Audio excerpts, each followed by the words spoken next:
দোস্ত আর না সাদা মনে একটা প্রশ্ন বুঝছো, দীর্ঘ 20 বছরে ধরা আমি এইটা রিসার্চ করেছি, কিন্তু আমি ভেবে পাচ্ছি না বুঝছো।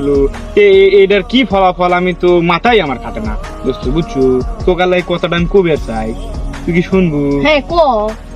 তাই আমার হলো সাদা মনে এটাই প্রশ্ন ঘুরবার ক্ষেত্রে আমি সে দীর্ঘ বুঝলিস তো, সে দীর্ঘ আমি 20 বছর ধরে এটার উপর রিসার্চ করেছি, তাও আমি আর কোনো সওয়ালই উঠতে পারছি না। সেটা হচ্ছে যে তুই দেখ যেমন গরু ছাও হয়, গরুর দুধ খায়, খায় তো গরু সব বড় হয়। আচ্ছা বুঝিস, তাহলে ওরকম কা বরকিরও হয়, হ্যাঁ। তারপরে ভেড়ারও হয়, হ্যাঁ। তারপরে হরিণেরও হয়, হ্যাঁ। এরকম কা ধরো যত হয় আর কি হ্যাঁ। বুঝিস। তাহলে আচ্ছা আমি আমার প্রশ্ন হলো এটাই যে তোর এই মুরগি যে আছে, এই মুরগির হলো বাচ্চারা কি খায়? মুরগির তো দুধ নাই, তাহলে কুয়া তো বন্ধু আমি তো এটা কোনো আমি এই দীর্ঘ 20 বছর ধরে আমি রিসার্চ করেছি, কিন্তু আর কোনো ফলই পাচ্ছি না।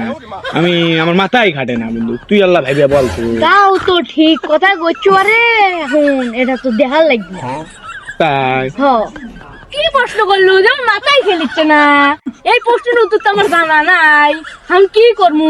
তাই বন্ধু আমারই তো আমার মাথায় তো ধরেছে না বন্ধু। দেখ আমি দীর্ঘ 20 বছর মানে 20 বছর ধরে চেষ্টা করেছি, রিসার্চ করেছি, তাও তো আমি এটার কোনো উত্তর পাচ্ছি না।